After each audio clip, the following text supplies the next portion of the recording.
ಯಾರು ಸಹಿತ ಮುಂದೆ ಬರೋದಿಲ್ಲ. ಅಪರೂಪದ ರತ್ನವನ್ನು ಕೊಟ್ಟಿರ್ತಕ್ಕಂಥ ಮಹಾತಾಯಿಗೆ ಒಂದು ಜೋರಾಗಿ ಚಪ್ಪಾಳೆಗಳನ್ನು ತಟ್ಟಬೇಕು. ಯಾಕಂದ್ರೆ ಪೂಜ್ಯ ಮರಿಶಾಂತವೀರ ಮಹಾಸ್ವಾಮಿಗಳು ಜಗದ್ಗುರು 16ನೇ ಪೀಠದ ಮರಿಶಾಂತವೀರ ಮಹಾಸ್ವಾಮಿಗಳ ತಾಯಿ ಒಂದು ಮಾತು ಕೇಳ್ತಾರೆ, ಅಪ್ಪ ನೀನು ಸ್ವಾಮಿ ಆಗ್ಬೇಕನ್ನು. ಹೌದು, ಸ್ವಾಮಿ ಆಗ್ಬೇಕು. ಜಗತ್ತಿನಲ್ಲಿ ಇರ್ತಕ್ಕಂಥ ಎಲ್ಲ ತಾಯಿಯನ್ನ ನೀನು ನನ್ನಂತೆ ನೋಡ್ತೀನಂದ್ರೆ ಸ್ವಾಮಿ ಆಗು, ಇಲ್ಲಾಂದ್ರೆ ಬೇಡ ಅಂತಾರೆ. ಹಾಗೆ ಜಗತ್ತಿನಲ್ಲಿರ್ತಕ್ಕಂಥ ಎಲ್ಲ ತಾಯಿಗಳನ್ನ ತನ್ನ ತಾಯಿಯ ಸ್ವರೂಪದಲ್ಲಿ ಕಾಣುವಂತ ನಿಮ್ಮೂರಿನ ಅಂದ್ರೆ ಕಡಲಾಬಾಳದ ಪರಮ ಪೂಜ್ಯರಿಗೆ ಒಮ್ಮೆ ಜೋರಾಗಿ ಚಪ್ಪಾಳೆಗಳನ್ನು ತಟ್ಟೋದ್ರ ಮೂಲಕವಾಗಿ ಅವರ ತಾಯಿಯವರಿಗೆ ಗೌರವ ಸಮರ್ಪಣೆಯನ್ನ ಪರಮ ಪೂಜ್ಯರು ಮಾಡ್ತಿದ್ದಾರೆ. ತಾಯಿ ಋಣವನ್ನ ಇಂದು ಪರಮ ಪೂಜ್ಯರು ಗೌರವಿಸಿ ಆಶೀರ್ವಾದ ಮಾಡೋದ್ರ ಮೂಲಕ ತೀರಿಸಿದ್ದಾರೆ. ಅಂತ ತಾಯಿಗೆ ಮತ್ತೊಮ್ಮೆ ಜೋರಾಗಿ ಚಪ್ಪಾಳೆಗಳನ್ನು ತಟ್ಟಬೇಕು ಅನ್ನುವಂಥ ಮಾತನ್ನ ಈ ಸಂದರ್ಭದಲ್ಲಿ ಹೇಳ್ತೀವಿ.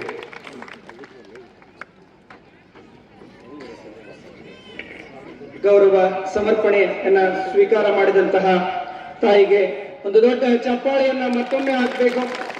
ನಾನು ಒಂದು ಮಾತನ್ನ ಹೇಳಿದ್ದೆ, ಈಗ ಭಿನ್ನವತ್ತಳೆಯನ್ನ ಅರ್ಪಿಸುವ ಸಮಯ. ಈ ಒಂದು ಸಂದರ್ಭದಲ್ಲಿ ಭಿನ್ನವತ್ತಳೆಯನ್ನ ಓದಿ ನಂತರದಲ್ಲಿ ಶ್ರೀಮನ್ ನಿರಂಜನ ಪ್ರಣವ ಸ್ವರೂಪಿ ಮರಿಶಾಂತವೀರ ಮಹಾಸ್ವಾಮಿಗಳವರಿಗೆ ಈ ಭಿನ್ನವತ್ತಳೆಯನ್ನ ಅರ್ಪಿಸಲಾಗ್ತದೆ. ಈ ಭಿನ್ನವತ್ತಳೆಯನ್ನ ನಾನು ಈಗ ಓದಲಿದ್ದೇನೆ. ಶ್ರೀ ಮನ್ನಿರಂಜನ ಪ್ರಣವ ಸ್ವರೂಪಿ ಜಗದ್ಗುರು ಗವಿಸಿದ್ದೇಶ್ವರರ ಮಹಾಸ್ವಾಮಿಗಳವರು ಸಂಸ್ಥಾನ ಶ್ರೀ ಗವಿಮಠ ಕೊಪ್ಪಳ ದಿವ್ಯ ಸಾನ್ನಿಧ್ಯದಲ್ಲಿ ಹಾಗೂ ಆಗಮಿಸಿದ ಸಮಸ್ತ ಅರ ಗುರು ಚರಮೂರ್ತಿಗಳ ದಿವ್ಯ ಸಮ್ಮುಖದಲ್ಲಿ ವಿಜಯನಗರ ಜಿಲ್ಲೆಯ ಕಡಲಾಬಾಳು ಗ್ರಾಮದ ಶಾಖಾ ಗವಿಮಠದ ನೂತನ ಪೀಠಾಧಿಪತಿಗಳಾಗಿ ಶ್ರೀಮನ್ನಿರಂಜನ ಪ್ರಣವ ಸ್ವರೂಪಿ ಮರಿಶಾಂತವೀರ ಮಹಾಸ್ವಾಮಿಗಳು ಎಂಬ ಅಭಿನಾಮ ಹೊಂದಿ ಇಂದು ನಮ್ಮ ಕಡಲಾಬಾಳ ಗ್ರಾಮಕ್ಕೆ ಆಗಮಿಸುತ್ತಿರುವ ಶುಭ ಸಂದರ್ಭದಲ್ಲಿ ಅರ್ಪಿಸುವ ಭಕ್ತಿಯ ಭಿನ್ನ ಒತ್ತಳೆ ಹೀಗಿದೆ. ಸಹಸ್ರಾರು ವರ್ಷಕ್ಕೂ ಮಿಕ್ಕಿದಂತಹ ಭವ್ಯ ಇತಿಹಾಸ ಮಹಾ ಕೋಪಣ ನಗರಕ್ಕೆ ಇದೆ. ಅದಕ್ಕಿಂತಲೂ ಪೂರ್ವದ ಇತಿಹಾಸ ಹಾಗೂ ಭವ್ಯ ಪರಂಪರೆ ಶ್ರೀ ಗವಿಮಠಕ್ಕೆ ಇದೆ. ಶ್ರೀ ಗವಿಮಠ ನಮ್ಮ ಈ ನಾಡಿನ ಬಹುದೊಡ್ಡ ಜಾಗೃತ ಸ್ಥಾನವೆಂದು ಖ್ಯಾತಿವೆತ್ತಿದೆ. ಶ್ರೀಮಠದ ಪರಿಸರ ಪವಿತ್ರತೆಗೆ ಪವಿತ್ರ, ಬೆಳಕಿಗೆ ಬೆಳಕು. ಅಲ್ಲಿ ಒಂದು ವಿಶಿಷ್ಟ ತೇಜೋಮಯವಾದ ಲೋಕವೇ ಅವಿಭಾವಗೊಂಡಿದೆ, ಅನುಭೂತವಾಗುತ್ತದೆ. ಶ್ರೀ ಮಠದ ಕೀರ್ತಿ ಪ್ರಭೆ ಅಷ್ಟೇ ಉಜ್ವಲವಾಗಿದೆ ಹಾಗೂ ತೇಜ ಪುಂಜವಾಗಿದೆ.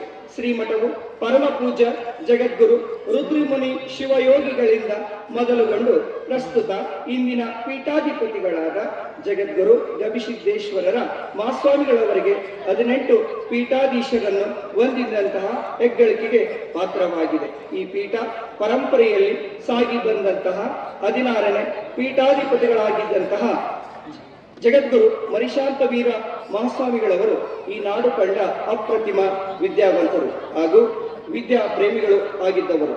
ನಾಡಿನ ಪಾಠಶಾಲೆಗಳಲ್ಲಿ ಸಂಸ್ಕೃತ ಸಾಹಿತ್ಯ ಅಧ್ಯಯನ ಮಾಡಿ ಕಾಶಿಯಲ್ಲಿ 10 ವರ್ಷಗಳ ಕಾಲ ಆಗಿದ್ದು ಸಾಂಖ್ಯ, ತರ್ಕ, ವ್ಯಾಕರಣ, ನ್ಯಾಯಶಾಸ್ತ್ರ ಮುಂತಾದ ವಿಷಯಗಳಲ್ಲಿ ಅಧ್ಯಯನ ಗೈದವರು.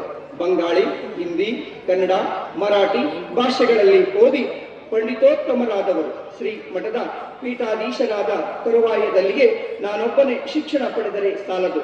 ಈ ನಾಡಿನ ಪ್ರತಿಯೊಬ್ಬ ಮಗುವಿಗೂ ಶಿಕ್ಷಣ ದೊರಕಬೇಕು, ಅವರು ಸುಸಂಸ್ಕೃತರು ಆಗಬೇಕು, ನಾಡು ನಾಡವರ ಬದುಕು ಸುಂದರವಾಗಬೇಕು ಎಂಬ ಮಹೋನ್ನತ ಆದರ್ಶ ವಿಚಾರದಿಂದ ಶಿಕ್ಷಣ ಸಂಸ್ಥೆಗಳನ್ನ ಉಚಿತ ಪ್ರಸಾದ ನಿಲಯವನ್ನ ಪ್ರಾರಂಭಿಸಿದ ಪ್ರಾಜ್ಞ ಸ್ಮರಣೀಯರು ಆಗಿದ್ದಾರೆ. ಇಂತಹ ಮಹೋನ್ನತ ಪ್ರತಿಭಾವಂತ ಪಾಂಡಿತ್ಯವಂತ ಪೂಜ್ಯರ ಅಭಿನಾಮದಿಂದ ತಾವುಗಳು ಶಾಖಾ ಗವಿಮಠದ ಪೀಠಾಧಿಪತಿಗಳಾದುದು ನಮ್ಮ ಭಾಗ್ಯವೇ ಆಗಿದೆ.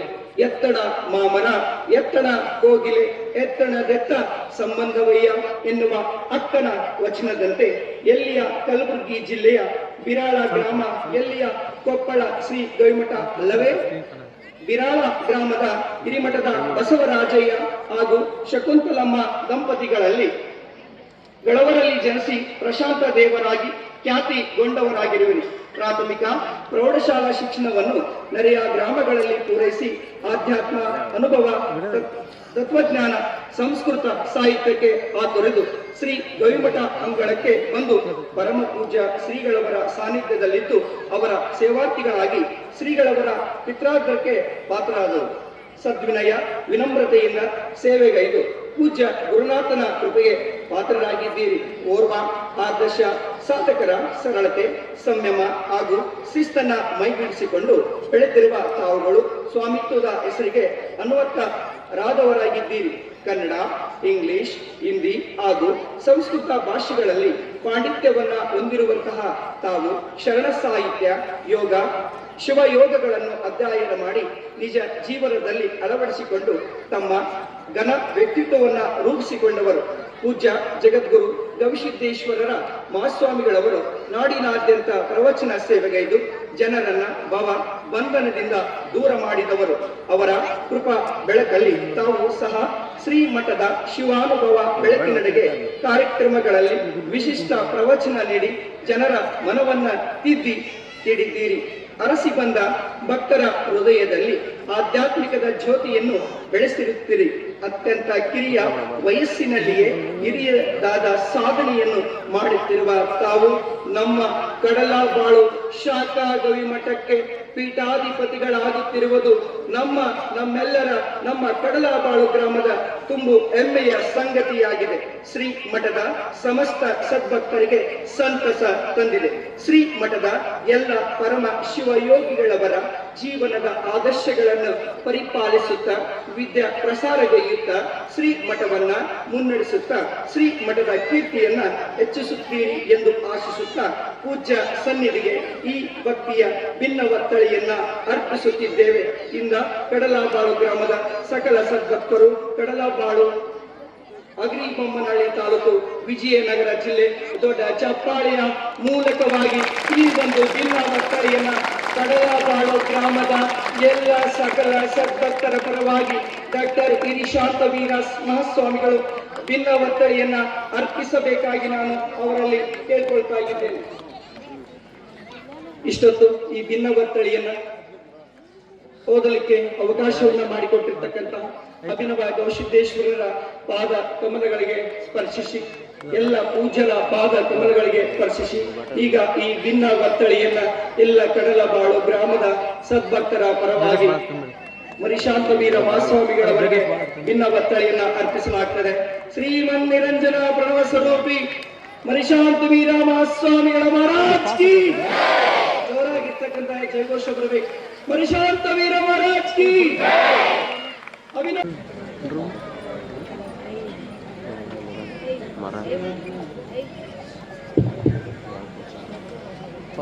ದಯಾಘನ ಶ್ರೀ ಗವಿಸಿದ್ದೇಶನನ್ನ ಎನ್ನ ಹೃದಯಾಂತರಾಳದ ನೆನೆದು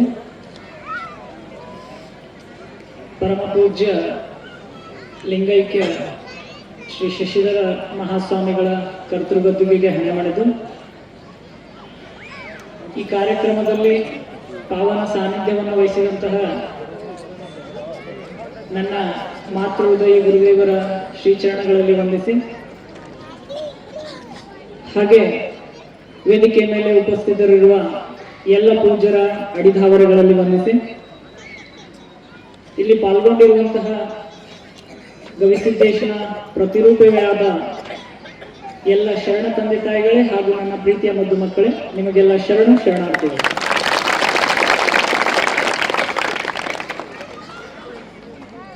ಈ ಭೂಮಿಗೆ ಬರುವಂತಹ ಪ್ರತಿಯೊಂದು ಜೀವಿಯೂ ಕೂಡ ಋಣದ ಭಾರವನ್ನು ಹೊತ್ಕೊಂಡೇ ಬರ್ತದ, ಋಣದ ಭಾರವನ್ನು ಹೊತ್ಕೊಂಡೇ ಬದುಕ್ತದ.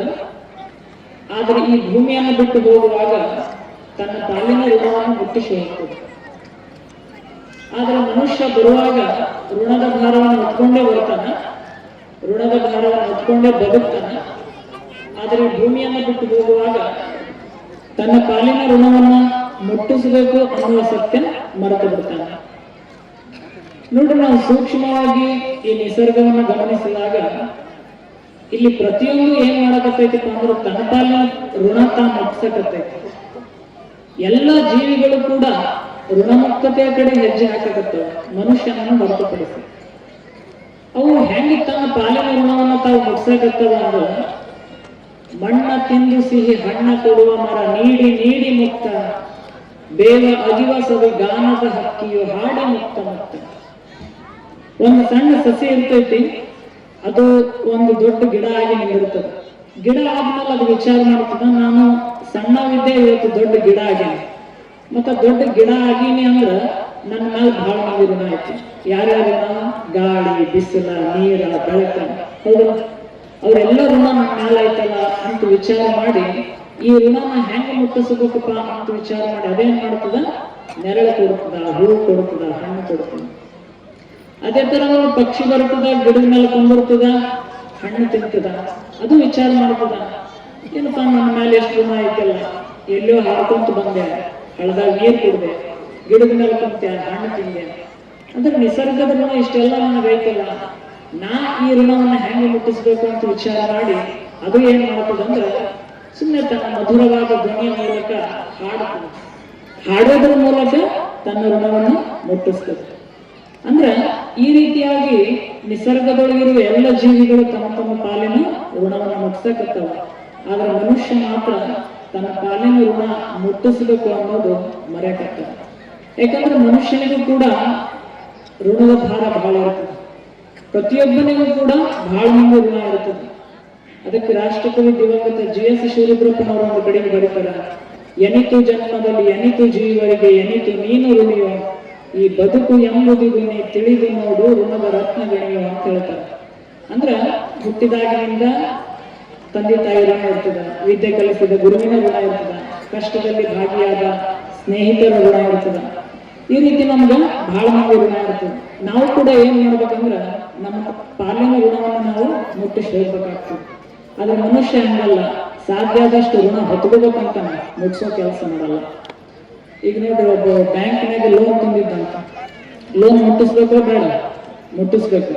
ಲೋನ್ ತುಂಬಿದ್ದಿಲ್ಲ, ಬ್ಯಾಂಕ್ನವ್ರು ಹುಡುಕಾಡ್ಕೊಂಡು ಬಂದ್ರು, ಕೇಳಿದ್ರು, ಅಲ್ಲೂ ತಮ್ಮ ಲೋನ್ ತುಂಬಿದ್ ನಿನ್ನ ನೆನಪರೇ ಐತಿಲ್ಲ. ಅವಂದ, ಯಪ್ಪ ನಾ ಮರ್ತೀನಂತ ಮಾಡ್ಬೇಡ, ನಿನ್ನ ಋಣ ನನಗೆ ಬಹಳ ಐತಿ, ಲೋನ್ ತಂದಿ ನಾ ಮರ್ತಿಲ್ಲ. ಅಲ್ಲ ಮತ್ತೆ ಕಟ್ಟಬೇಕಲ್ಲ, ಮರ್ತಂಗ ಕಾಣ್ತಾನೆ. ಇಲ್ಲಪ್ಪ ನಾ ಲೋನ್ ತಂದಿದ್ದು ಮರ್ತಿಲ್ಲ. ಯಾಕೆ ಮರ್ತಿಲ್ಲ ಅಂದ್ರ ಲೋನ್ ಎದ್ರ ಮೇಲೆ ತಂದೀನಿ, ಎಮ್ಮಿ ಮೇಲೆ ಲೋನ್ ತಂದೀನಿ. ಮತ್ತ ಮುಂಜಾನೆ ಅದು ಎಮ್ಮಿ ಮಾರಿ ನೋಡಿದಂದ್ರೆ ನಿನ್ನ ಮಾರಿನೇ ನೋಡಿದಂಗ ಆಗ್ತೀವಪ್ಪ. ಅದನ್ನ ಹೊಗಳಕತ್ತನ ಬೈಯಕತ್ತನ ಕೇಳಿದ, ಯಪ್ಪ ಮುಂಜಾನೆ ಅದು ಎಮ್ಮೆ ಮಾರಿ ನೋಡಿದ್ನಲ್ಲ, ಸೇಮ್ ನಿನ್ನ ಮಾರಿನೇ ನೋಡಿದಂಗ ಆಗ್ತದಪ್ಪ, ನಾ ಏನ್ ಮರ್ತಿಲ್ಲ, ಲೋನ್ ತುಂಬ್ತೀನಿ ಅಂತ ಹೇಳಿದ. ಇಷ್ಟು ಹೇಳಕಲ್ಲ, ಬ್ಯಾಂಕ್ನಾಗ ಸಾಲ ಕೊಟ್ಟವನು ತಿಳ್ಕೊಂಡನ, ಎಮ್ಮಿನೂ ಇನ್ ಕೈ ಸಿಕ್ಕು ಒದ್ದಾಡಿ ಸತ್ತದ, ಲೋನ್ ಮಾತ್ರ ಇನ್ನ ಬ್ಯಾಲೆನ್ಸ್ ಐತಿ. ಮತ್ತೆ ಇವಾಗ ಮುಂದೆ ಏನು ಪ್ಲಾನ್ ಮಾಡೋಣ, ಎಮ್ಮಿ ಕರ್ನಲ್ಲಿ ಒಂದಿಷ್ಟು ಲೋನ್ ತಗೋಬೇಕಂತ ಬೇರೆ ಬ್ಯಾಂಕಿಗೆ ಅಪ್ಲಿಕೇಶನ್ ಹಾಕ್ಯಾನ. ಹಿಂಗ್ ಮಾಡಿದ್ರ ಗತಿ ಏನಂತ ಅಂದ್ರ ಮನುಷ್ಯ ಏನ್ ಮಾಡ್ತಾನ, ತನ್ನ ಮೇಲಿರೋ ಋಣವನ್ನು ನಾವು ಮುಟ್ಟಿಸ್ಬೇಕಲ್ಲ ಅನ್ನೋದು ಮರಿತೀವಿ.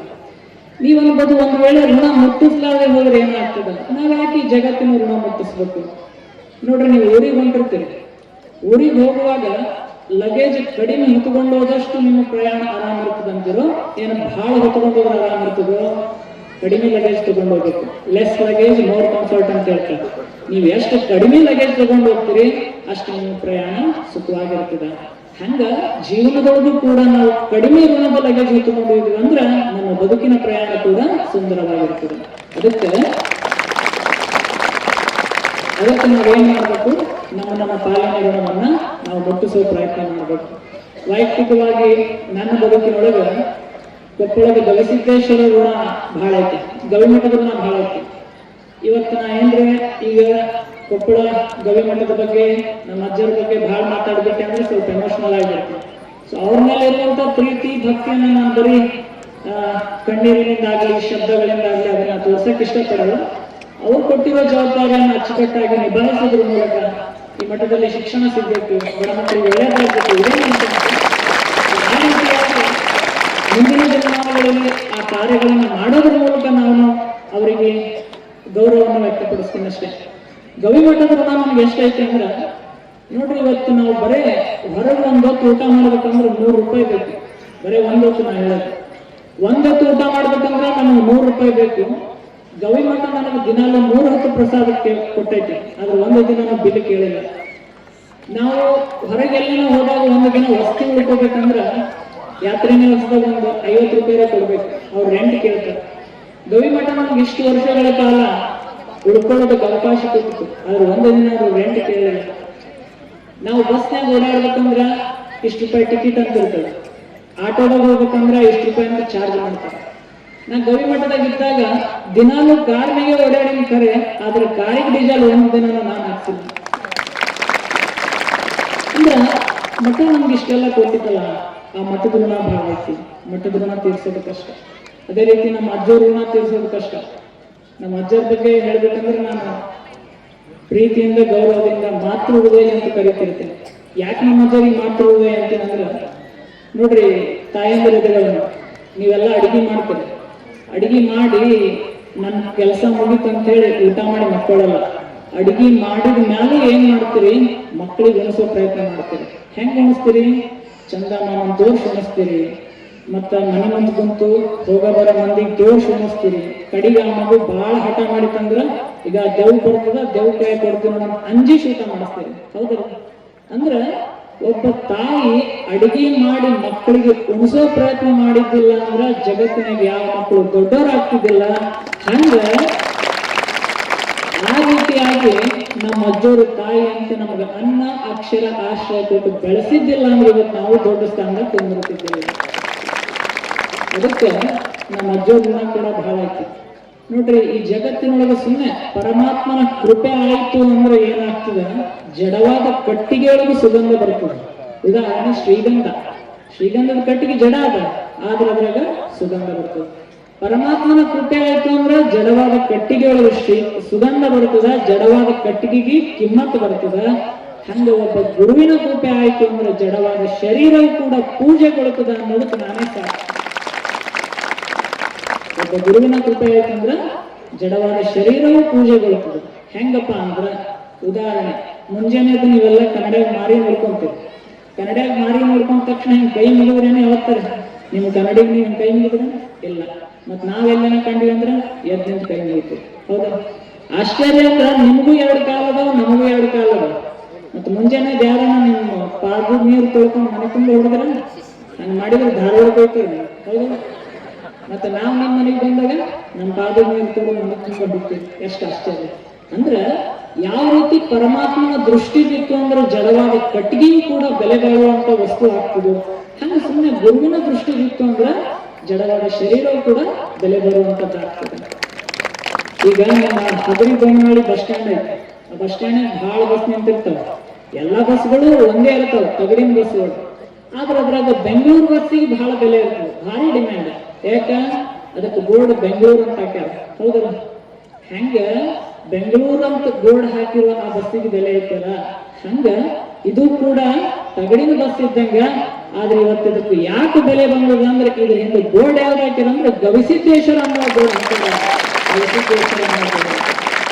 ಆದ್ದರಿಂದ ಇದಕ್ಕೂ ಕೂಡ ಬೆಲೆ ಬಂತಷ್ಟೇ. ಅಂದ್ರೆ ಮನುಷ್ಯನಿಗೆ ಪ್ರತಿಯೊಬ್ಬರ ಋಣವೂ ಕೂಡ ಇರ್ತದೆ, ಅದನ್ನೆಲ್ಲ ಮುಟ್ಟಿಸುವ ಪ್ರಯತ್ನ ಮಾಡಬೇಕು. ನನ್ನ ಬದುಕಿನೊಳಗೂ ಕೂಡ ಗವಿಮಠದ ಋಣ ಬಹಳ ಅದ, ನಮ್ಮ ಅಜ್ಜರ ಋಣ ಬಹಳ ಅದ. ಮತ್ ನಾನು ಏನೇ ಸಣ್ಣ ಪುಟ್ಟ ಸೇವೆಯನ್ನು ಮಾಡಿ ಆ ಋಣ ಮುಟ್ಟಿಸ್ತೀನಿ ಅಂತ ತಿಳ್ಕೊಂಡ್ರು ಅದು ನನ್ನ ದೊಡ್ಡದನ.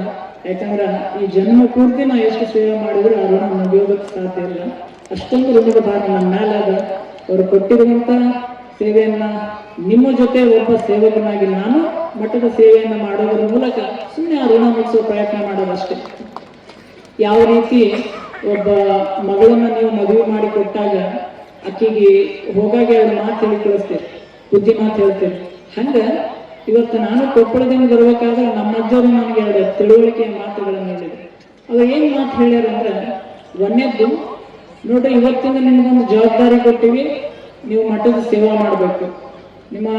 ನೀವೇನ್ ಮಾಡ್ಬೇಕು? ಮಠದ ಸೇವಾ ಮಾಡ್ಕೊಂಡಿರ್ಬೇಕು. ಯಾಕಂದ್ರೆ ಮಠ ನಮ್ಗೊಂದು ದೊಡ್ಡ ಸ್ಥಾನಮಾನ ಕೊಟ್ಟೈತಿ, ಮತ್ತ ಇರೋದಕ್ಕೆ ಅನುಕೂಲ ಮಾಡ್ತೈತಿ, ಪ್ರಸಾದ ಕೊಡ್ತೈತಿ, ಎಲ್ಲವೂ ಕೊಟ್ಟೈತಿ ಅಂದಾಗ ನಾವು ಮಠದ ಸೇವಾ ಮಾಡಬೇಕು. ಒಂದೇದ್ದು. ಎರಡನೇದ್ದು, ಮಠಕ್ಕೆ ಬರುವಂತ ಪ್ರತಿಯೊಬ್ಬ ವ್ಯಕ್ತಿಯೊಳಗೂ ನೀವು ಗವಿಸಿದ್ದಪ್ಪನನ್ನೇ ಕಾಣಬೇಕು ಅಂತ ಹೇಳಿದ್ರು. ಯಾಕೆ ಈ ಮಾತು ಹೇಳ್ತೇನೆ ಅಂದ್ರೆ, ದೇವ್ರು ಎಲ್ಲಿ ಅದಾನ ಅಂತ ಕೇಳಿದ್ರೆ ನಾವೇನ್ ಅಂತೀವಿ? ಅವ ಒಂದು ಕಡೆಗೆ ಇರ್ತಾನ, ಮತ್ತೊಂದು ಕಡೆಗೆ ಇರಂಗಿಲ್ಲ ಅಂತ ಹೇಳ್ತೀವಿ. ಉದಾಹರಣೆ, ದೇವಸ್ಥಾನಕ್ಕೆ ಹೋಗ್ತೀರಿ, ಗುಡಿಗೆ ಹೋಗ್ತೀರಿ. ಗುಡಿಗೆ ಹೋದಾಗ ಯಾರನ್ನ ಗುಟ್ಕ ತಂಬ ಕರ್ಕೊಂಡು ಹೋಗ್ತೀರಿ? ಹೋಗಲ್ಲ. ಯಾಕ? ಒಳಗ್ ದೇವ್ರ ಅದಾನ. ಮತ್ತೆ ಹೊರಗೆ ಬಂದ್ಮೇಲೆ ಗಾಡಿ ಚಾಲು ಮಾಡೋದಕ್ಕಿಂತ ಮೊದಲು ಬಾಯ ಗುಟ್ಕ ಹಾಕ್ತೀರಿ. ಯಾಕ? ಅವ ಹೊರಗಿಲ್ಲ, ಹೌದಲ್ಲ? ಅವ ದೇವ್ರಂತಾನ, ಎಷ್ಟು ಹುಚ್ಚದಿರು ಮಾರಾಯ, ನಾ ಒಳಗೂ ಅದೀನಿ ಹೊರಗೂ ಅದೀನಿ ಅಂತ ಅವ ಅಂತಾನ. ಯಾಕಂದ್ರ ವೇದ ಶಾಸ್ತ್ರ ಉಪನಿಷತ್ತುಗಳೆಲ್ಲ ಏನ್ ಹೇಳ್ತಾವ ಅಂದ್ರ, ಈಶಾವಾಸ್ಯಮಿದಂ ಸರ್ವಂ ಯತ್ ಕಿಂಚ ಜಗತ್ಯಾಂ ಜಗತ್. ದೇವರು ಅಣುರೇಣ ತೃಣಕಾಷ್ಟಗಳಲ್ಲಿಯೂ ಅದಾನ, ಚರಾಚರ ವಸ್ತುಗಳಲ್ಲಿಯೂ ಅದಾನ, ಅವ ಎಲ್ಲ ಕಡೆಗೂ ಅದಾನ, ಎಲ್ಲದರೊಳಗೂ ಅದಾನ. ನಾವೇನ್ ತಿಳ್ಕೊಂಡಿವಿ? ಅವ ಒಂದು ಕಡೆಗೆ ಅದಾನ, ಇನ್ನೊಂದು ಕಡೆಗೆ ಇಲ್ಲ ಅಂತ ತಿಳ್ಕೊಂಡಿವಿ. ಅವ ಎಲ್ಲ ಕಡೆಗೂ ಅದಾನ, ಎಲ್ಲದರೊಳಗೂ ಅದಾನ. ಒಂದು ಉದಾಹರಣೆ, ಇಲ್ಲೊಂದು ಟೇಬಲ್ ಇಟ್ಟಾರ. ಈ ಟೇಬಲಿನ ಯಾವ ಭಾಗದಾಗ ಕಟ್ಟಿಗೆ ಐತಿ ಅಂತ ನಾ ಕೇಳಿದ್ರೆ ನೀವೇನ್ ಅಂತೀರಿ? ಇಲ್ಲಿ ಕಟ್ಟಿಗೆ ಐತ್ರಿ, ಅಲ್ಲಿ ಇಲ್ಲ ಅಂತೀರಿ? ಅನ್ನಂಗಿಲ್ಲ. ಅಥವಾ ಅಲ್ಲಿ ಕಟ್ಟಿಗೆ ಐತ್ರಿ, ಇಲ್ಲಿ ಇಲ್ಲ ಅಂತೀರಿ? ಅನ್ನಂಗಿಲ್ಲ. ಒಂದೇ ಮಾತು ಏನ್ ಹೇಳ್ತೀರಿ? ನೋಡಪ್ಪ, ಟೇಬಲಿನ ತುಂಬಾ ಕಟ್ಟಿಗೆ ತುಂಬದ ಅಂತ ಹೇಳ್ತೀರಿ. ಯಾಕಂದ್ರ ಆ ಟೇಬಲ್ ತಯಾರು ಮಾಡಿದ್ದು ಕಟ್ಟಿಗೆಯಿಂದ ತಯಾರು ಮಾಡ್ಯಾರ, ಹಿಂಗಾಗಿ ಆ ಟೇಬಲಿನ ತುಂಬಾ ಕಟ್ಟಿಗೆನೇ ತುಂಬ್ಯಾದ. ಹೆಂಗ ಕಟ್ಟಿಗೆಯಿಂದ ತಯಾರು ಮಾಡಿದಂತ ಟೇಬಲಿನ ತುಂಬಾ ಕಟ್ಟಿಗೆ ತುಂಬ್ಯಾದು, ಹಂಗ ದೇವರಿಂದ ತೋರಿದಂತ ಇಡೀ ಜಗತ್ತಿನ ತುಂಬಾ ದೇವರೇ ತುಂಬ್ಯಾನ, ದೇವರೇ ತುಂಬ್ಯಾನ. ಯಾಕಂದ್ರ ದೇವರು ಒಂದು ಕಡೆಗೆ ಇರ್ತಾನ, ಮತ್ತೊಂದು ಕಡೆಗೆ ಇರೋದಿಲ್ಲ ಅಂತಲ್ಲ. ಅವ ಎಲ್ಲ ಕಡೆಗೂ ಇರ್ತಾನ, ಎಲ್ಲದರೊಳಗೂ ಇರ್ತಾನ. God is a sleeping in a material kingdom. God is a walking in animal kingdom. God is a breathing in flowers kingdom. God is a thinking in human being kingdom. ದೇವರು ಜಡ ವಸ್ತುಗಳಲ್ಲಿಯೂ ಮೌನವಾಗಿದ್ದಾನ. ದೇವರು ಪ್ರಾಣಿಗಳಲ್ಲಿ ಚಲನೆಯ ರೂಪದೊಳಗದಾನ. ದೇವರು ಸಸ್ಯಗಳಲ್ಲಿ ಸುಗಂಧವಾಗಿದ್ದಾನ. ಅವ ನಮ್ಮ ನಿಮ್ಮೆಲ್ಲರೊಳಗ ಸತ್ ಚಿತ್ ಆನಂದ ರೂಪವಾಗಿದ್ದಾನ. ಎಲ್ಲ ಕಡೆಗೂ ಅದಾನ, ಎಲ್ಲದ್ರೊಳಗೂ ಅದಾನ. ಅದಕ್ಕೆ ಗವಿಸಿದ್ದಪ್ಪ ಯಾವ ಟೈಮಿಗೆ ಹೆಂಗ ಬಂದು ಪರೀಕ್ಷೆ ಮಾಡ್ಕೊಂಡು ಗೊತ್ತಿಲ್ಲ. ಅದಕ್ಕೆ ನೀ ಪ್ರತಿಯೊಬ್ಬ ವ್ಯಕ್ತಿಯೊಳಗೂ ಗವಿಸಿದ್ದಪ್ಪಜ್ಜನೇ ಕಾರಣ ಅಂತ ನಮ್ಮ ಅಜ್ಜರು ಹೇಳ್ಯಾರ. ಯಾಕಂದ್ರ तेरे भाग में पत्थर है तो पत्थर भी खिल जाएगा, पता नहीं किस रूप में आकर गविसिद्धेश मिल जाएगा, गविसिद्धेश मिल जाएगा. ಗವಿಸಿದ್ದಪ್ಪ ನನ್ನ ರೂಪದಾಗ ಬಂದು ನಿಮಗ್ ಪರೀಕ್ಷೆ ಮಾಡ್ಬೋದು, ನಿಮ್ಮ ರೂಪದಾಗ ಬಂದು ನನಗ್ ಪರೀಕ್ಷೆ ಮಾಡ್ಬೋದು. ಅದಕ್ಕೆ ನಮ್ಮ ಅಜ್ಜರು ಏನ್ ಹೇಳಿದ್ರಂದ್ರ, ನೀ ಮಠದ ಸೇವಾ ಮಾಡ್ಬೇಕು, ಮಠಕ್ಕೆ ಬರುವಂತ ಪ್ರತಿಯೊಬ್ಬನಲ್ಲೂ ಕೂಡ ನೀನು ಗವಿಸಿದ್ದಪ್ಪ ಜನನ್ನೇ ಕಾಣಬೇಕು ಅಂತ ನಮ್ಮ ಅಜ್ಜರು ನಮ್ಗೆ ಹೇಳಿದ್ರು. ಅವರು ಹೇಳಿದಂತ ಈ ಮಾತುಗಳನ್ನ ನಾನು ವಚನಗಳಾಗಿ ತಿಳ್ಕೊಂಡು ಕಾಯ ವಾಚ ಮನಸ ಅವರ ಮಾತುಗಳನ್ನ ನಾನು ಪಾಲಿಸ್ತೀನಿ. ಈ ಕಾರ್ಯಕ್ರಮ ನೋಡ್ರಿ, ಇವತ್ತೆಷ್ಟು ಅದ್ಭುತವಾಗಿ ನಡೀತು. ನೀವು ಬೆಳಗ್ಗೆ ನಾನು ಮೆರವಣಿಗೆ ಮಾಡ್ಕೊಂಡು ಕರ್ಕೊಂಡು ಬಂದಿರಿ. ನಿಮ್ಮಲ್ಲಿ ಎಷ್ಟು ಭಕ್ತಿಯಾದ, ಎಷ್ಟು ಮುಗ್ಧತೆ ಐತೆ ಅನ್ನೋದಕ್ಕೆ ಒಂದೇ ಉದಾಹರಣೆ. ಮೆರವಣಿಗೆ ಮಾಡ್ಕೊಂಡು ಕರ್ಕೊಂಡ್ಬರಾಗ ನಾನ್ ನೆಳ್ಳಾಕ್ ಅಂತೀನಿ, ಪಾಪ ನೀವು ಬಿಸಿಲಾಗಿ ಬಂದಿರಿ. ಮತ್ತ ಇದಕ್ಕೆ ಪ್ರತಿಫಲವಾಗಿ ಇದಕ್ಕೆ ನಾನು ಏನ್ ಹೇಳ್ಬೋದು, ಏನ್ ಮಾಡ್ಬೋದು ಅಂದ್ರೆ ಸುಮ್ಮನೆ ಹೊಗಳಿಕೆ ಅಂತಲ್ಲ, ನಾನು ಮನ್ಸಾರ ಹೇಳ್ತೀನಿ. ನೀವು ಬಿಸಿಲಾಗಿ ಬಂದಿರಿ, ನನ್ನ ನೆಳ್ಳಾಕ್ ಕರ್ಕೊಂಡ್ ಬಂದಿರಲ್ಲ.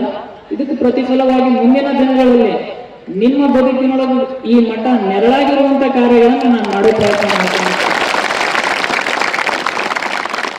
ಅಂದ್ರೆ ಗವಿಮಠದ ಋಣ ಬಹಳ ಅದ, ನಮ್ಮ ಅಜ್ಜೋ ಋಣ ಬಹಳ ಅದ, ನಿಮ್ಮ ಋಣನೂ ಕೂಡ ಬಹಳ ಅದ. ಅದಕ್ಕೆ ಈ ಋಣ ಎಲ್ಲ ನಾವ್ ಏನ್ ಮಾಡ್ಬೇಕು ಅಂದ್ರೆ ಸುಮ್ಮನೆ ಸಣ್ಣ ಸೇವೆ ಮಾಡೋದ್ರ ಮೂಲಕ ಮುಗಿಸೋ ಪ್ರಯತ್ನ ಮಾಡ್ಬೇಕು. ಮುಟ್ಟಿಸ್ತೀನಿ ಅಂತ ತಿಳ್ಕೋಬಾರ್ದು, ಮತ್ತೆ ಅಹಂಕಾರ ಬರುತ್ತೆ. ಮುಗಿಸೋ ಪ್ರಯತ್ನ ಮಾಡ್ಬೇಕಷ್ಟೇ. ಅಂದ್ರೆ ಮನುಷ್ಯನಿಗೆ ಪ್ರತಿಯೊಬ್ಬರ ಋಣವೂ ಕೂಡ ಇರ್ತದ. ಯಾವ ರೀತಿ ಈ ನಿಸರ್ಗದಲ್ಲಿರುವ ಎಲ್ಲ ಜೀವಿಗಳು ಋಣಮುಕ್ತತೆಯ ಕಡೆ ಹೆಜ್ಜೆ ಆಗ್ತವೆ, ಹಂಗ ನಾವು ಕೂಡ ಸೇವೆ, ಕಾಯಕ, ದಾಸೋಹಗಳನ್ನು ಮಾಡೋದ್ರ ಮೂಲಕ ನಮ್ಮ ಪಾಲಿನ ಋಣವನ್ನ ನಾವು ಮುಟ್ಟಿಸಬೇಕಾಗ್ತದೆ. ಅದಕ್ಕೆ ನಾನು ಕೂಡ ನನ್ನ ಪಾಲಿನ ಋಣವನ್ನ ಮುಟ್ಟಿಸುವಂತ ಒಂದು ಸಣ್ಣ ಪ್ರಯತ್ನ ಈ ಮಠದ ಸೇವೆಯನ್ನ ಮಾಡೋದ್ರ ಮೂಲಕ ಮಾಡ್ತೀನಿ ಅನ್ನುವಂಥದ್ದನ್ನು ಹೇಳ್ತಾ, ಇವತ್ತು ಈ ಕಾರ್ಯಕ್ರಮ ಬಹಳ ಅಚ್ಚುಕಟ್ಟಾಗಿ ನಡೀತು. ಈ ಕಾರ್ಯಕ್ರಮದಾಗ ಒಬ್ಬರು ಸೇವೆ ಮಾಡ್ಯಾರ, ಇಬ್ಬರು ಸೇವೆ ಮಾಡ್ಯಾರ ಅಂತ ನಾ ಹೆಸರು ಹೇಳಂಗಿಲ್ಲ. ನನಗೆ ತಿಳಿದ ಪ್ರಕಾರ ಸಣ್ಣ ಮಗುವಿನಿಂದ ಹಿಡಿದು ಒಬ್ಬ ವೃದ್ಧನವರೆಗೂ ಎಲ್ಲರ ಶ್ರಮನೂ ಐತಿ ಈ ಕಾರ್ಯಕ್ರಮದಾಗ. ಯಾಕಂದ್ರೆ ತಾಯಿ ಮರದಿರೋದು, ನೀವು ರಂಗೋಲಿ ಬಿಡಿಸ್ತೀರಿ, ರಂಗೋಲಿ ಚಿತ್ರ ಹಾಕಾಗ ಮೊದಲು ಚುಕ್ಕಿ ಚುಕ್ಕಿ ಚುಕ್ಕಿ ಹಾಕ್ತೀರಿ. ಚುಕ್ಕಿ ಚುಕ್ಕಿ ಹಾಕಿದ ಮೇಲೆ ಒಂದು ಚಿತ್ರ ಬಿಡಿಸ್ತೀರಿ. ಚಿತ್ರ ಬಿಡಿಸಾಗ ಇದೇನ್ ಬಿಡು ಸಣ್ಣ ಚುಕ್ಕಿ ಅಂತ ನೆಗ್ಲೆಕ್ಟ್ ಮಾಡಂಗಿಲ್ಲ. ನೀವು ಪ್ರತಿಯೊಂದು ಚುಕ್ಕಿಗೂ ಡಿಸೈನ್ ಮಾಡ್ತೀರಿ. ಒಂದು ವೇಳೆ ನೀವು ಒಂದೇ ಒಂದು ಸಣ್ಣ ಚುಕ್ಕಿ ಬಿಟ್ರಿ ಅಂದ್ರೆ ಇಡೀ ಚಿತ್ರನೇ ತಪ್ಪಾಗ್ತದೆ, ಹೌದಲ್ಲ? ಹಂಗ ಇಲ್ಲಿನೂ ಬಹಳ ಚುಕ್ಕಿಗಳ ಕೆಲಸ ಮಾಡ್ಯಾವ, ಅವ್ರ ಪಾಪ ದೂರ ನಿಂತ ನಗಾಕತ್ತವ ನೋಡಿ ಅಷ್ಟೇ. ಅಂದ್ರೆ ಈ ಕಾರ್ಯಕ್ರಮ ಎಷ್ಟು ಅಚ್ಚುಕಟ್ಟಾಗಿ ಐತೆ ಅಂದ್ರೆ ಇಲ್ಲಿ ಪ್ರತಿಯೊಬ್ಬರು ಶ್ರಮನೂ ಕೂಡ ಅಷ್ಟೇ ಐತಿ. ತಮ್ಮೆಲ್ಲರಿಗೂ ಗವಿಸಿದ್ದಪ್ಪ ಜನ ಆಶೀರ್ವಾದ ಇರಲಿ ಅಂತ ಹೇಳ್ತಾ ಕೊನೆಯ ಮಾತು, ಒಬ್ಬ ರೈತ ಇರ್ತಾನ, ರೈತ ಒಂದು ಎತ್ತು ತರ್ತಾನ. ಆ ರೈತ ಎತ್ತು ತರ್ತಾನ, ಎತ್ತು ಸ್ವಲ್ಪ ಸಣ್ಣದಿರ್ತಾನ. ಅವಾಗ ಒಕ್ಕಲುತನ ಗೊತ್ತಿಲ್ಲ ಮಂದಿ ಮಾತಾಡ್ತಾರ, ಏನಪ್ಪ ಇದು ಎತ್ತು ಸಣ್ಣದೈತಿ ಏನ್ ಮಾಡ್ತದ ಅಂತ. ಆದ್ರ ರೈತಿಗೆ ಮಾತ್ರ ಪಕ್ಕ ಗೊತ್ತಿರ್ತದ ಎತ್ತು ಸಣ್ಣದಿರ್ಬೋದು, ಅದು ಚಲೋ ದುಡಿತದ. ಹಂಗ ಇವತ್ತು ನಿಮ್ಮೂರಿಗೂ ಒಂದು ಎತ್ತು ತಂದಿರಿ, ಹೆಂಗೈತದ ಸ್ವಲ್ಪ ಸಣ್ಣದೈತಿ ಹೌದಲ್ಲ. ಇವತ್ತು ಮೆರವಣಿಗೆ ಮಾಡ್ಕೊಂಡ್ ತಂದಿರಿ, ಮತ್ತೆ ಸ್ವಲ್ಪ ಮಂದಿಗೆ ಅನಿಸ್ಬೋದು ಏನಪ್ಪ ಇದು ಎತ್ತು ಸಣ್ಣದೈತಿ ಏನ್ ಮಾಡ್ತೈತಿ ಅಂತ ಹೌದಲ್ಲ. ಹೆಂಗ ಆ ಎತ್ತು ಸಣ್ಣದಿದ್ರು ಕೂಡ ಅದು ಚಲೋ ದುಡಿತದ ಅನ್ನೋದು ಒಬ್ಬ ಒಕ್ಕಲುತನ ಮಾಡೋ ರೈತಿಗೂ ಗೊತ್ತಿರ್ತದೋ, ಹಂಗ ಈ ಎತ್ತು ಚಲೋ ದುಡಿತದ ಅನ್ನೋದು ಗವಿಸಿದ್ದಪ್ಪ ಗೊತ್ತಿದ. ಮತ್ತ ನೀವ್ ಏನ್ ಮಾಡ್ಬೇಕಂದ್ರ ನಿಮ್ ಮನ್ಯಾಗೆಲ್ಲ ಎತ್ತು ಕಟ್ಟಿರಿ, ನೀವೇನ್ ಮಾಡ್ತೀರಿ, ಅವಕ್ಕ ನೀರು ಕುಡಿಸ್ತೀರಿ, ಮೇವು ಹಾಕ್ತೀರಿ, ಮತ್ತೆ ಎಲ್ಲಾ ಜೋಪಾನ ಮಾಡ್ತೀರಿ. ಅಷ್ಟು ಮಾಡಿ ಏನ್ ಮಾಡ್ತೀರಿ, ಬೆಡ್ಶೀಟ್ ಹಚ್ಚಿ ಮನಗಿಸ್ತೀರಿ, ಏನ್ ಎತ್ತಿ ಇಲ್ಲ ದುಡಿಯಾಕ ಹಚ್ತೀರಿ ಹೌದಲ್ಲ. ಹಂಗ ನೀವು ನಮಗೆ ಬರೀ ಪಾದ ಪೂಜೆ ಮಾಡುದು, ಶಾಲಾ ಸನ್ಮಾನ ಇಷ್ಟಕ್ಕೆ ಸೀಮಿತ ಮಾಡಬಾರ್ದು. ಮಠದ ಸೇವಾ ಮಾಡಕ್ ಹಚ್ಬೇಕು, ಚಲೋ ದುಡಿಯಾಕ ಹಚ್ಬೇಕು ಹೌದಲ್ಲ. ಮತ್ತೆ ದುಡಿಯಾಕ ಹಚ್ಚ ಅಂತ ಹೇಳ್ಯಾರ, ಬಾ ಸಿಕ್ಕಿದ ಚಾನ್ಸ್ ಅಂತ ನಾಳೆಂದು ಹೊಲಕ್ಕೆ ಹೋಯ್ತೀರಿ ಮಜ್ಜಿ ಬಿಡ್ತಾರೆ ಹೌದಲ್ಲ. ಮೊದಲ ಹೇಳಿದ್ದ ಬೇಸ್ ಮಾಡಿದ್ರೆ ಅಪ್ಪ ನಮ್ಮ ಊರಾಗ ಆಳೆ ಸಿಗೋಲ್ಲ ಅಂತೇಳಿ ಮತ್ತೆ ಮಜ್ಜಿ ಬಿಡ್ಸೋದು ದಾಳಿಂಬೆ ರಸೋದು ಮಾಡಿ ಅಂತ. ಹಂಗೇನ್ ಮಾಡಂಗಿಲ್ಲ, ನೀವು ಒಳ್ಳೆಯವರದಿರಿ. ಆದ್ರೂ ಹೇಳಕ್ಕಾಗಲ್ಲ, ಕಾಲ್ಮನ್ ಸೂಕ್ಷೆ ಐತಿ, ನಮ್ಮ ಜೋಪಾನೊಳಗೆ ನಾವು ಇರ್ಬೇಕು ಸರ್ ಹೌದಲ್ಲ. ಹಂಗೇನಿಲ್ಲ, ನಿಮ್ಮೆಲ್ಲರಿಗೆ ಭಕ್ತಿ ಅದ, ಒಂದು ಶ್ರದ್ಧೆ ಅದ, ಒಂದು ಸಂಸ್ಕಾರ ಅದ. ಇದನ್ನೆಲ್ಲ ನೋಡಿದಾಗ ನನಗ ದೊಡ್ಡ ಅಜ್ಜವರ ನೆನಪಾಗ್ತಿತ್ತು. ಯಾಕಂದ್ರೆ ಇಲ್ಲೆಲ್ಲ ಗುರು ಹಿರಿಯರು ಹೇಳ್ತಿರ್ತಾರ, ಶಿವಶಾಂತವ್ರ ಅಜ್ಜವ್ರ ಮೊದಲು ಊರಿಗೆ ಬಹಳ ಬರ್ತಿದ್ರಿ, ಎಲ್ಲರ ಮನೆಯಾಗ ಪೂಜೆ ಇರ್ತಿತ್ತು, ಅವ್ರು ಹಾಕಿಕೊಟ್ಟ ಸಂಸ್ಕಾರ ನಮ್ಮೊಳಗೈತಿ ಅಂತ ಅವರೆಲ್ಲ ಹೇಳ್ತಿರ್ತಾರೆ ನನಗ. ಈ ಶುಭ ಸಂದರ್ಭದಲ್ಲಿ ಅಂತ ಪೂಜ್ಯರನ್ನು ಸ್ಮರಣೆ ಮಾಡಿಕೊಂಡು ಅವರೆಲ್ಲರ ಆಶೀರ್ವಾದ ನಮ್ಮೆಲ್ಲರ ಮೇಲೆ ಇರಲಿ. ಅದೇ ರೀತಿ ಮಾತೃ ಹೃದಯ ಗುರುದೇವರ ಆಶೀರ್ವಾದ ನಮ್ಮೆಲ್ಲರ ಮೇಲೆ ಇರಲಿ. ಇಲ್ಲಿರುವ ಎಲ್ಲ ಪೂಜ್ಯರ ಆಶೀರ್ವಾದ ಮತ್ತು ಮಾರ್ಗದರ್ಶನ ನಮ್ಮೆಲ್ಲರ ಮೇಲೆ ಇರಲಿ. ನಿಮ್ಮೆಲ್ಲರ ಜೊತೆಗೆ ಒಬ್ಬ ಸೇವಕನಾಗಿ ನಾನು ಕೂಡ ಶ್ರೀಮಠದ ಸೇವೆಯನ್ನ ಮಾಡ್ತೀನಿ. ನನ್ನ ಸಂಕಲ್ಪ ಇಷ್ಟೇ, ಈ ಮಠದಿಂದ ಬಡ ಮಕ್ಕಳಿಗೆ ಸ್ವಲ್ಪ ಶಿಕ್ಷಣ ಸಿಗ್ಬೇಕು. ಕಣ್ಣೀರು ಹಾಕಿ ಮಠಕ್ಕೆ ಬಂದ ಕಂಪೌಂಡ್ ದಾಟಿ ಹೋಗೋದು ನಕ್ಕೊಂತ ಹೋಗ್ಬೇಕು ಅನ್ನೋದೇ ನನ್ನ ಉದ್ದೇಶ.